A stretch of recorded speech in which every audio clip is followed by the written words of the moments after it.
Querido compañero Lazo, presidente de la Asamblea Nacional del Poder Popular, diputadas y diputados. Esta última sesión de la Asamblea del 2023 puede marcar el inicio de una nueva tendencia en el comportamiento de la economía cubana. Corregir profundas distorsiones y desviaciones estructurales que lastran el desempeño económico es palabra de orden para remontar la complejísima situación que enfrentamos hoy por los impactos combinados del cerco norteamericano, la crisis en las relaciones económicas internacionales y nuestros propios errores. Una vez más, todo dependerá de la capacidad que tengamos de ejecutar e implementar adecuadamente las medidas aquí enunciadas. Economía de guerra la hemos llamado, porque debe operar en un escenario de política de máxima asfixia, diseñada y aplicada contra un pequeño país por el más poderoso imperio de la historia. Somos además una nación del esquilmado tercer mundo, territorio en desventaja histórica como herencia del colonialismo, donde más impacta una larga y multifacética crisis mundial que se agrava por conflictos, guerras y desajustes consustacionales a la desigualdad que genera el capitalismo neoliberal y que profundizó la reciente pandemia. Llamo la atención de aquellos que prefieren que soslayemos el término bloqueo. Ojalá fuera igual de fácil sacarlo de nuestra cotidianidad y borrar sus amenazas y sus efectos sobre la sociedad cubana. Hacerlo equivaldría a actuar como aquellos que hoy pretenden negar el genocidio israelí en Gaza, mientras las bombas sionistas caen sobre barrios, escuelas y hospitales con el criminal propósito de exterminar a su pueblo. Como dije en el 7º pleno del Comité Central del Partido, las medidas de asfixia económica de los últimos años son bombas dirigidas a derribar las columnas que sostienen la resistencia cubana. Importa entonces que encontremos las vías y los modos de impedir que exploten. No parece que cambiará en el 2014 la hostilidad, en el 2024 la hostilidad del imperio vecino. En su jamás abandonado empeño de destruir la revolución y lograr, entre comillas, el cambio de régimen, Estados Unidos permite y favorece acciones de desestabilización, descrédito y guerra mediática que buscan alentar el estallido social. Se reactivan incluso las amenazas de actos terroristas que las autoridades hacen como que no ven o no reconocen, como si fuera posible ignorar que desde territorio norteamericano se facilita y financia el entrenamiento con apoyo logístico a grupos armados que desbordan mensajes de violencia por todos los medios a su alcance. Hoy queremos reiterar aquí que la determinación de enfrentarlos es firme y que la información que hemos divulgado en días recientes es parte de la alerta. La historia recoge numerosos actos y crímenes perpetrados por elementos vinculados a la extrema derecha de Miami, en los que no se descarta la participación de agencias norteamericanas. El aliento y materialización de planes terroristas contra Cuba tienen su base en el sentimiento de impunidad que prevalece en estos sectores. Ahí están los casos de Luis Posada Carriles y de Orlando Bosch, quienes a pesar del reconocimiento público de sus crímenes, lo que está registrado incluso en documentos desclasificados y en entrevistas concedidas a importantes medios de prensa norteamericanos, terminaron tranquilamente sus vidas en Miami bajo la protección de las autoridades de ese país. No hay correspondencia, sino incoherencia en el discurso y el compromiso que propugna Estados Unidos en su lucha contra el terrorismo y la actuación permisiva que mantiene ante personas de origen cubano que desde territorio norteamericano alientan, planifican, financian, organizan y realizan planes violentos contra Cuba y sus dependencias diplomáticas, incluso en nuestra sede, ubicada muy cerca de la Casa Blanca. Exigimos a las autoridades norteamericanas que investiguen y tomen medidas, hagan justicia contra elementos que profesan el terrorismo y acciones violentas que no han cesado de aplicar estos métodos en medio del reforzamiento del bloqueo. El estímulo que representa la política de Estados Unidos para la comisión de acciones violentas contra Cuba no es ningún absurdo. Por el contrario, ha sido recurrente en el contexto bilateral y es un patrón de conducta probado por la historia. Como expresó Fidel en 1998, en conmovedor e inolvidable acto de homenaje a las víctimas del atentado a un avión de Cubana frente a las costas de Barbados, cito: lo que no podrán nunca imaginarse aquellos que cometen grandes crímenes contra los pueblos en la embriaguez de su impunidad y en el carácter efímero de su poder, es que la verdad siempre se abre paso, más tarde o más temprano. Fin de la cita. 3 años de una administración demócrata que actúa con total apego a su antecesor republicano confirman que la hostilidad contra Cuba no responde a un partido, sino que es una política afincada en la pretensión hegemónica de un imperio incapaz de aceptar la soberanía de su pequeño vecino.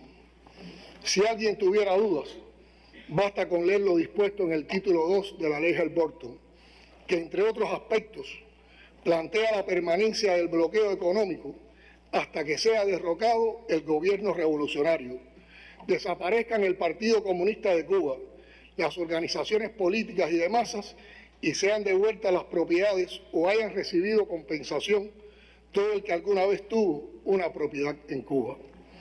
También establece que durante el periodo que media entre el derrocamiento del poder revolucionario y la devolución de las propiedades, habrá en Cuba un gobierno de transición seleccionado e impuesto por el gobierno de Estados Unidos que certificará si las disposiciones de esa perversa ley se han cumplido.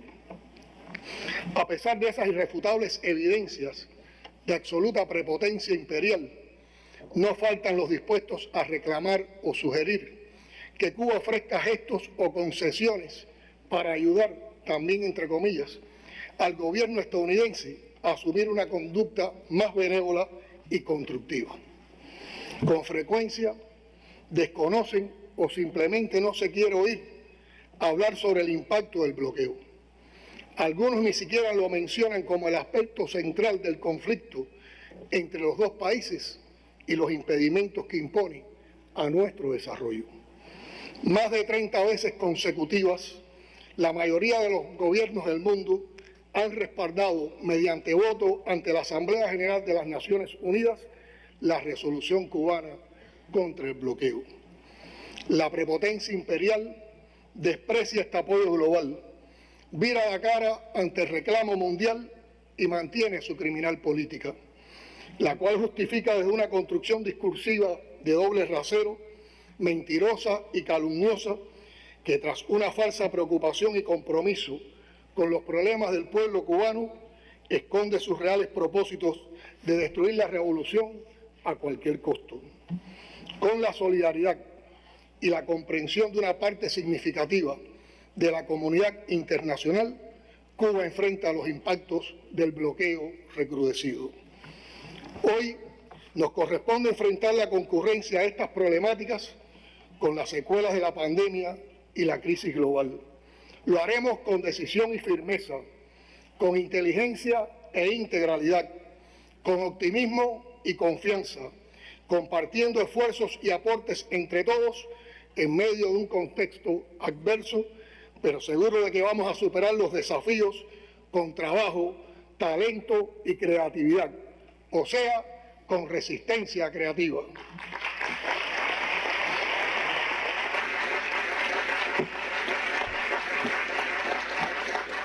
Como el dinosaurio de Monterroso, el bloqueo seguirá ahí, ahora 1000 veces recrudecido, deteniendo nuestros sueños, poniendo obstáculos, impidiendo el desarrollo y la prosperidad merecida, debido a que el gobierno de los Estados Unidos continúa lastrado por la falta de voluntad política para avanzar hacia una relación con Cuba que sea respetuosa y apegada a la Carta de las Naciones Unidas y al derecho internacional.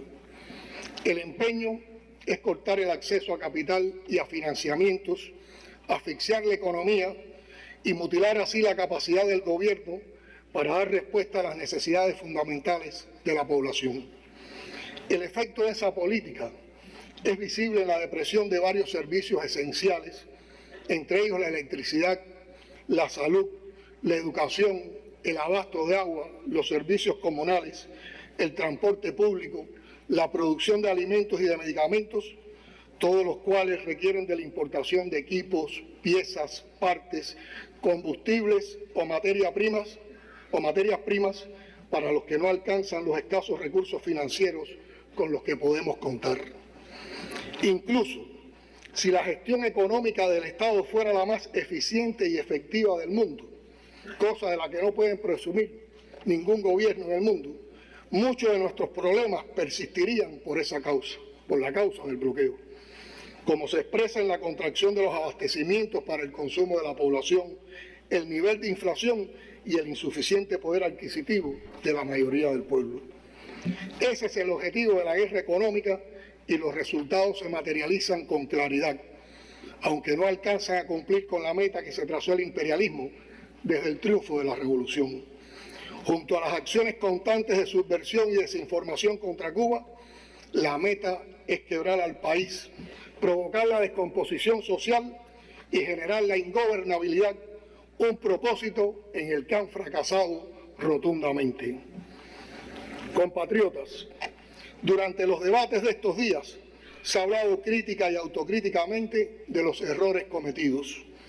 Esos errores forman parte también de la complejidad en la toma de decisiones en un contexto de tensiones extremas. En una suerte de tormenta perfecta confluyen con mucha frecuencia el deseo de superar la situación adversa, la correlación entre las variables económicas, el compromiso por preservar las conquistas sociales y la muy poca y a veces nula disponibilidad de divisas. Todo ello ha sido caldo de cultivo para la toma de decisiones no integrales que provocan lógicas e incomprensiones e impactos negativos por su aplicación en condiciones desfavorables, lo que muchos consideran causa de todos los problemas, sin ser realmente las únicas y ni siquiera las más determinantes. Durante estos días hemos hablado de esfuerzos que todavía no se traducen en soluciones, de medidas que no fructificaron, de pronósticos que no se cumplieron. Así como reconocemos errores en el diseño de la tarea de ordenamiento y su inadecuada implementación, hemos cuestionado también la aprobación de nuevos actores económicos sin la adecuada precisión de las reglas de actuación que podían haber evitado numerosas desviaciones. Es importante señalar también que la falta de control y defensa de las normas que se aprueban y el inadecuado funcionamiento de entidades estatales responsables de ejecutarlas han afianzado los errores. Corresponde ahora avanzar en la rectificación paulatina. La coincidencia de estas problemáticas y su acumulación en el tiempo han facilitado la presencia de fenómenos y manifestaciones negativas en la sociedad cubana que no deseamos. Otra vez es tiempo de rectificar. La rectificación es un proceso inherente a la revolución. Del ideario y las acciones del comandante en jefe Fidel Castro Ruz y del general de ejército Raúl Castro Ruz, aprendimos la importancia de la corrección oportuna ante cualquier situación que pudiese comprometer el futuro de la construcción socialista. Se trata de un pensamiento consolidado desde varios años atrás. En 1986, el comandante en jefe había impulsado un profundo proceso de rectificación de errores y tendencias negativas que no pudo concluir por el inicio del periodo especial, cuando el país debió enfocarse en encarar esa difícil etapa para salvar las conquistas de la revolución y el socialismo. En el año 2000, el propio Fidel nos exhortó a cambiar todo lo que debiera ser cambiado con sentido del momento histórico y 5 años después, en el 2005, desde la Universidad de La Habana, advertía que la revolución la podíamos destruir nosotros mismos si no corregíamos los errores y las desviaciones. Por su parte, el general de ejército Raúl Castro también ha hecho importantes llamados de atención sobre distorsiones que se han manifestado en nuestro proceso. Sus referencias al combate a la corrupción, la chapucería y las indisciplinas sociales adquieren absoluta vigencia en las circunstancias actuales. Compatriotas, estamos siendo protagonistas y testigos de decisiones cruciales. Aquí se han abordado los temas de mayor relevancia para el presente y el futuro de la nación. Los debates de esta sesión de la Asamblea Nacional se han sumergido en lo más profundo de los problemas del país, considerando las posibles salidas y soluciones a la situación actual. La efectividad de las medidas que en el año 2024 debemos implementar para avanzar con mayor celeridad en la recuperación económica depende de cuánto hagamos para generar más riquezas con incentivos al trabajo y una más adecuada distribución de los recursos. Del éxito de su implementación dependerá también el avance en la eliminación de las principales distorsiones que hoy comprometen las posibilidades de crecimiento económico y desarrollo del país en el corto, mediano y largo plazo. Ninguna medida resuelve por sí sola todos los desafíos. Incluso todas en su conjunto pueden en un primer momento acrecentar determinadas problemáticas. El reto es aplicarlas organizadamente, evaluando sus impactos, ajustando el proceso sistemáticamente y ocupándonos del tratamiento diferenciado para los que puedan resultar más afectados, o sea, las personas y las familias en situaciones de vulnerabilidad, los niños, los adolescentes y los jóvenes, las mujeres y las personas de la tercera edad, junto a los pensionados y jubilados. Esas y otras decisiones que seguramente se derivarán de las actuales deben ir ordenando en el mediano plazo los indicadores macroeconómicos y situar al país en una situación más favorable para que avancemos en el 2024 abriendo puertas a la esperanza y a la prosperidad que nos debemos. He escuchado y leído en redes sociales opiniones de todo tipo acerca de medidas que apenas se han esbozado. Es comprensible. Se trata de decisiones complejas, como complejo es el momento. En los próximos días se darán explicaciones más amplias y detalladas al respecto en nuestros medios y plataformas. Pero afirmo enfáticamente que para nada existe un paquete neoliberal contra el pueblo, ni una cruzada contra las MIPYMES, ni la eliminación de la canasta básica como ya la contrarrevolución está poniendo en las matrices en las redes sociales.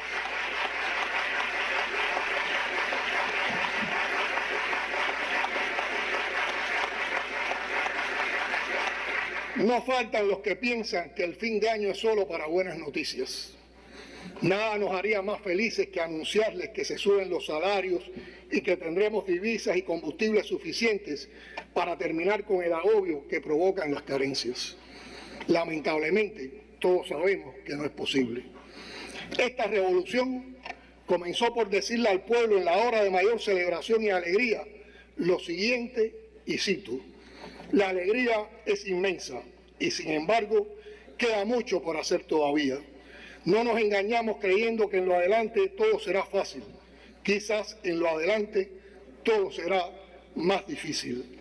Esas son palabras de Fidel en las primeras horas del triunfo revolucionario en 1959.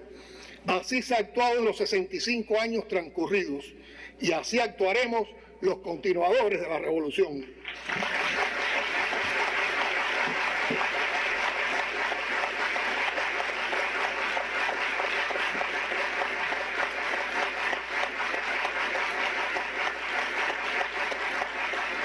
Estamos conscientes de la gravedad de la situación económica y que para resolverla es preciso actuar.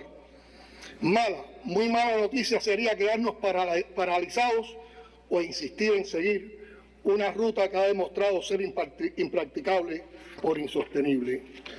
Hizo bien Félix Martínez a recordar aquí una advertencia del general de Ejército en una sesión de la Asamblea Nacional del Poder Popular en diciembre del 2010, cuando expresó, y cito: si bien hemos contado con el legado teórico marxista-leninista, donde científicamente está demostrada la factibilidad del socialismo y la experiencia práctica de los intentos de su construcción en otros países, La edificación de la nueva sociedad en el orden económico es, en mi modesta opinión, también un trayecto hacia lo ignoto, hacia lo desconocido, por lo cual cada paso debe meditarse profundamente y ser planificado antes del próximo, donde los errores se corrijan oportuno y rápidamente para no dejarle la solución al tiempo que los acrecentará y al final nos pasará la factura aún más costosa. Fin de la cita.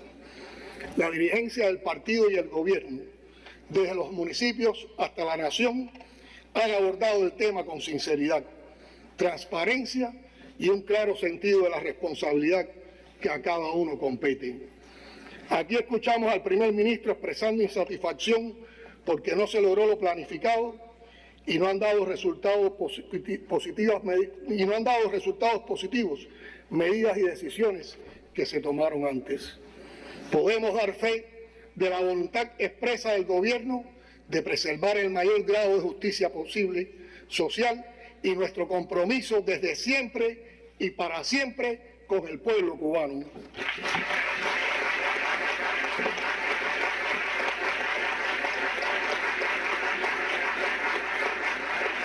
Sin dudas, algunas cosas pudieron hacerse antes, pero en un sistema socialista, en un país como el nuestro, con bloqueos recrudecidos, en una economía planificada y en una democracia con participación del pueblo, las decisiones exigen un nivel de consenso y madurez para implementarse. El país tiene un Estado con una alta responsabilidad de la que no reniega. Este gobierno propone, informa, consulta y espera de sus diputados y de todo el pueblo que lo apoyen en la implementación de las decisiones que puedan llevarnos a las más rápidas salidas de la compleja situación actual. En la concepción y diseño de esas decisiones han participado directivos y funcionarios del partido y el gobierno, apoyados por estudiosos, académicos, expertos, profesores universitarios, y también se ha tomado en cuenta la opinión popular respecto a todo lo que debe ser cambiado. La eliminación paulatina de algunos subsidios y los cambios en la política fiscal, entre otros, van orientados a corregir desviaciones y distorsiones insostenibles en las condiciones actuales de la economía. Son ajustes que permitirán un necesario y mejor aprovechamiento de los magros recursos financieros disponibles.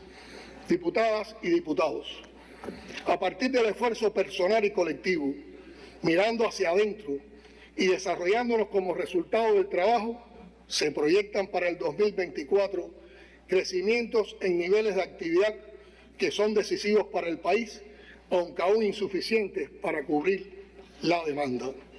Será imprescindible la exigencia para dar cumplimiento a las funciones de las instituciones estatales en todos los ámbitos y el trabajo organizado desde las comunidades y los municipios. Especial atención requiere la producción de alimentos, resolviendo territorialmente las necesidades de cada localidad, recuperar el turismo, detener la caída en la industria azucarera, tomar el control de las divisas y del mercado cambiario por el Estado y reordenar el sistema financiero, garantizando a quienes los generan niveles de autofinanciamiento y gestión de las divisas.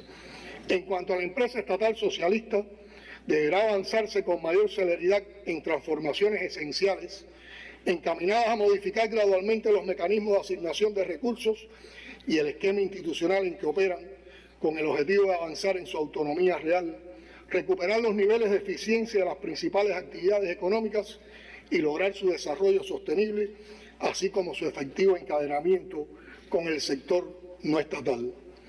El sistema empresarial debe estar dispuesto a hacer todo lo posible para estimular la producción de bienes y servicios que permitan ampliar la oferta, aprovechando adecuadamente las facultades que le han sido otorgadas.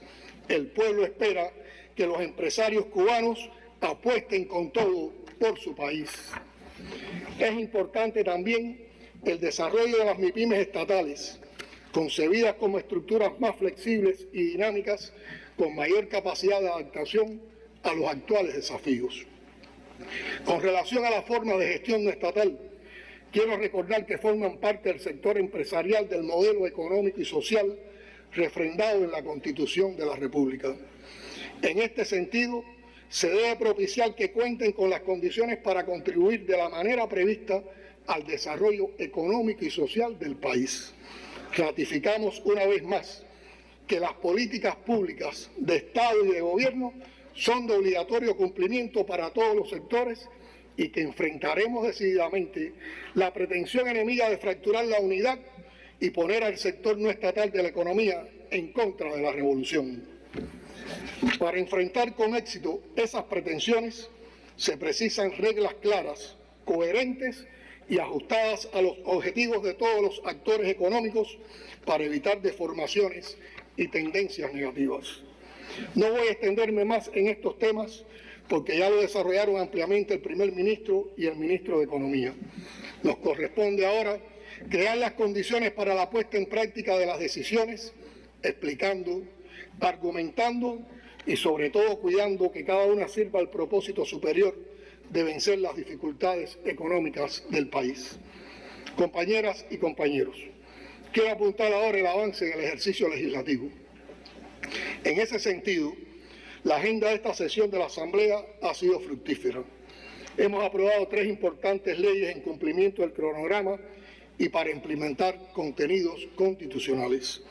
Destaco especialmente la nueva Ley de Salud Pública, que ratifica el principio de una salud y la responsabilidad del Estado de garantizar su acceso, así como la gratuidad de los servicios de atención, protección y recuperación que se prestan.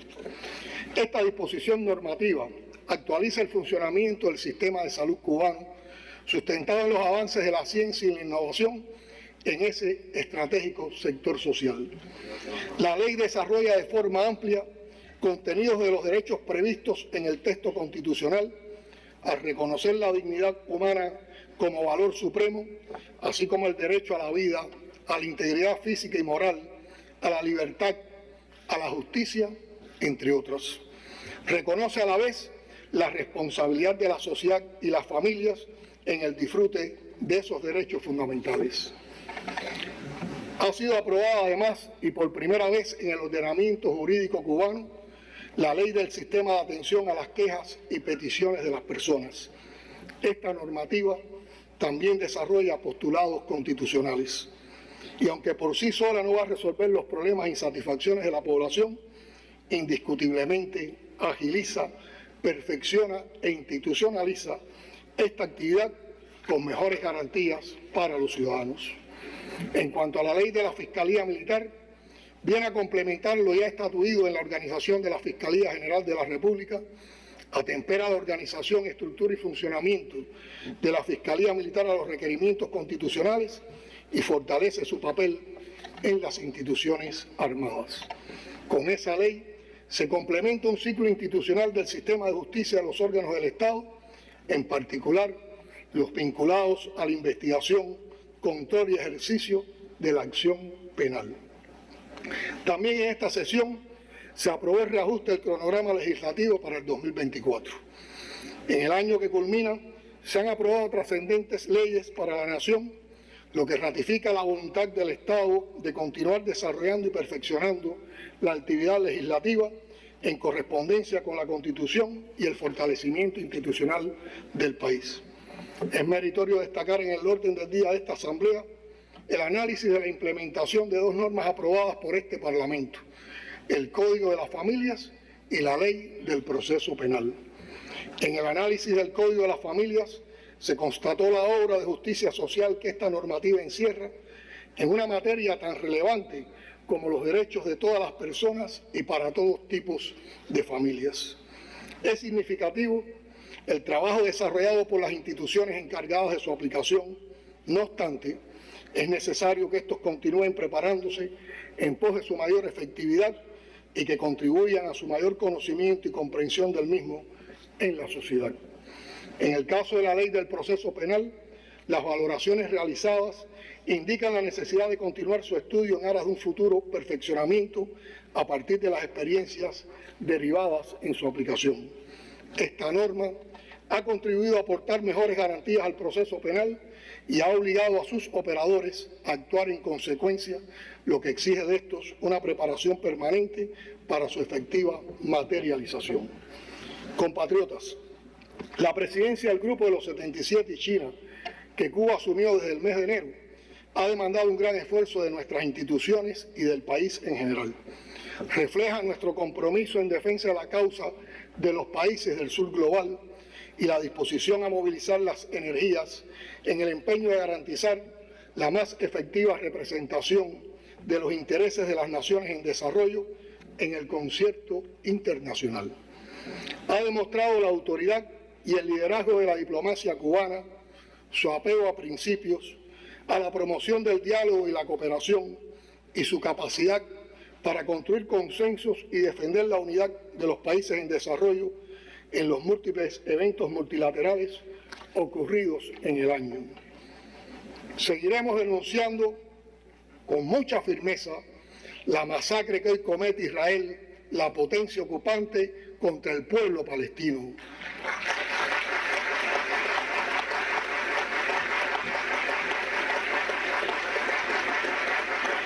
Reitero hoy que Cuba jamás estará entre los indiferentes.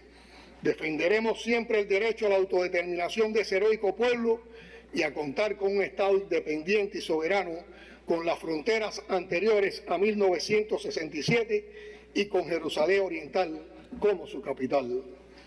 Para ello, debe cesar la impunidad que Estados Unidos garantiza a Israel. Debe cesar el genocidio. Por Palestina libre siempre se alzará la voz de Cuba.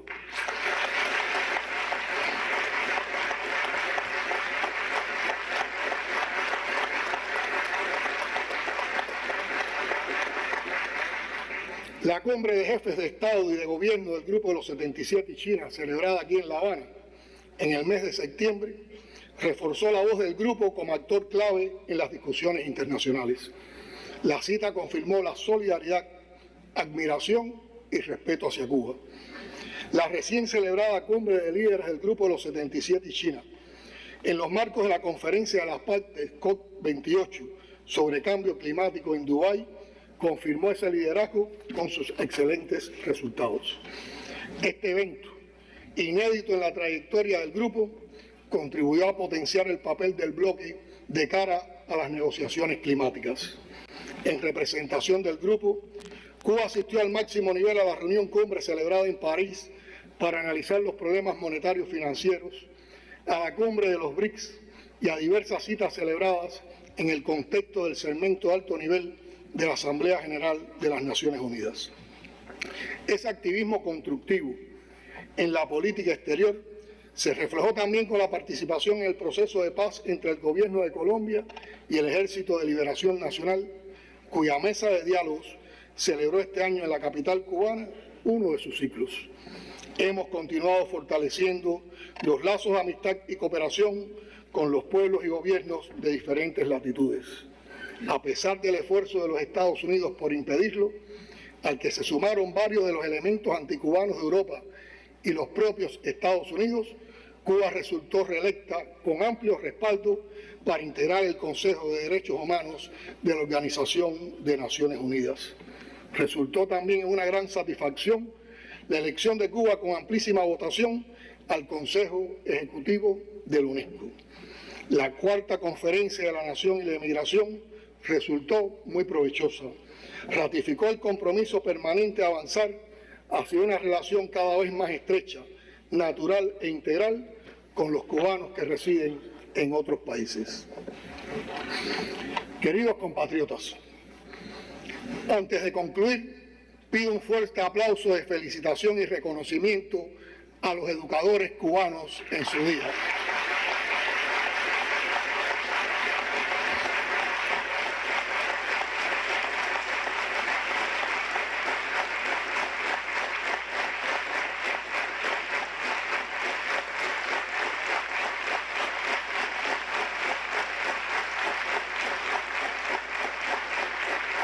Para los que están aquí, que no son pocos, y para todos los que ejercieron o ejercen el hermoso oficio de enseñar, conscientes de que tienen en sus manos la obra más trascendental e importante de la sociedad, la formación de las generaciones del futuro.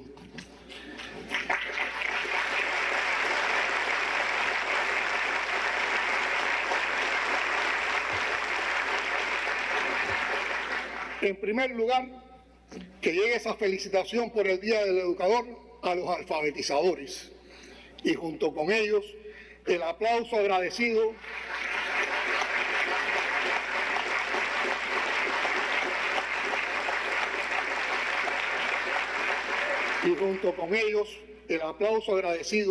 para quienes han resistido a pie firme las dificultades, carencias y hasta las insensibilidades de quienes olvidan que maestro es ser creador. Muchas gracias a ustedes que sostienen con su labor y entrega una de las columnas fundamentales de la obra de la Revolución.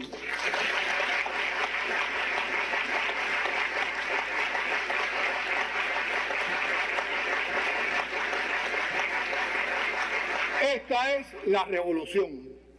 Cuando decimos esa frase en la que se resumen 65 años de creación heroica, pensamos en primer lugar en la salud y en la educación. Esos son dos brazos de la obra inmensa, fundamental, básica, sobre la que levantamos contra viento y marea el ideal de una nación que tiene en el centro de sus preocupaciones y desvelos al ser humano. Y lo tendrá siempre, porque siempre existirá la revolución que para eso se hizo.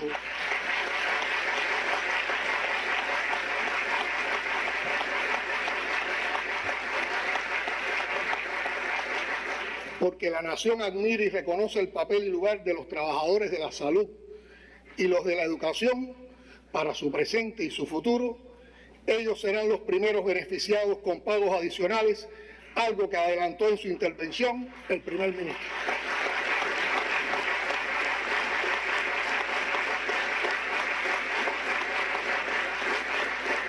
A las puertas de una conmemoración trascendente, la celebración del 65 aniversario del triunfo de la Revolución Cubana, Cuba despedirá el año con la alegría que ni los peores vendavales de la naturaleza o el imperio han podido arrebatarnos. Vamos a celebrar nuestra voluntad de cambiar lo que debe ser cambiado para mantener y superar las conquistas sociales que la revolución convirtió en derechos del pueblo.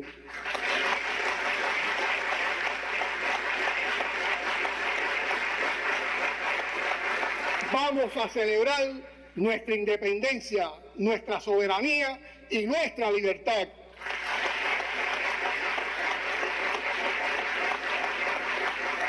Esta es la revolución de Fidel, de Raúl, de Ramiro, de Guillermo, de Machado, de la heroica generación del centenario del natalicio del apóstol, cuyas ideas nos siguen inspirando.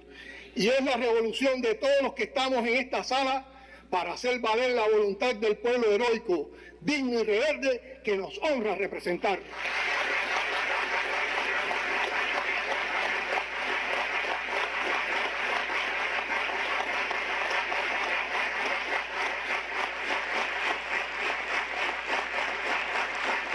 Hace unos días, releyendo un discurso del comandante en jefe con los universitarios, a propósito de la cercanía del aniversario de la FEU, encontré unas palabras que podrían explicar el misterio de esta revolución que ha sobrevivido 65 años a cercos y amenazas de todo tipo, sin perder los sueños y las esperanzas en un mundo mejor posible. Dijo Fidel el 20 de diciembre de 1982, y cito: a los revolucionarios se les ha acusado siempre de querer cosas imposibles, de querer cosas utópicas. A Martí lo acusaron una vez de soñador y Martí respondió que los sueños de hoy serán las leyes del futuro.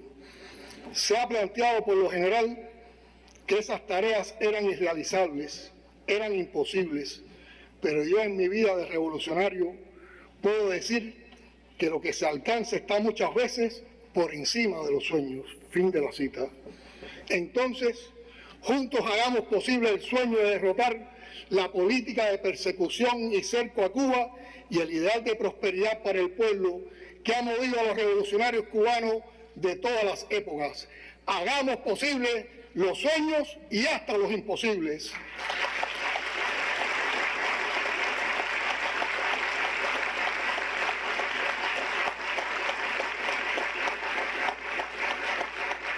Gracias, General de Ejército, por estar y por animarnos siempre a conquistar la próxima meta.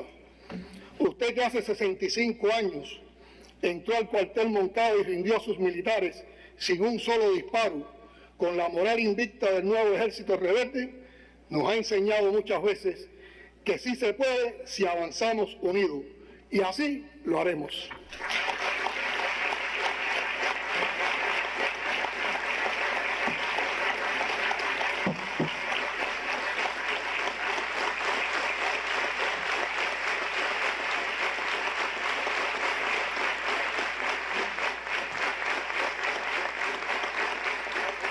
Esta es la revolución, la idea inderrotable de que todos los sueños son realizables. Esta es la revolución, la de su digno pueblo cubano. Entonces imponen la voluntad de trabajar, el afán de avanzar, la disposición de perfeccionar y la convicción profunda de que vamos a vencer. Patria o muerte, venceremos.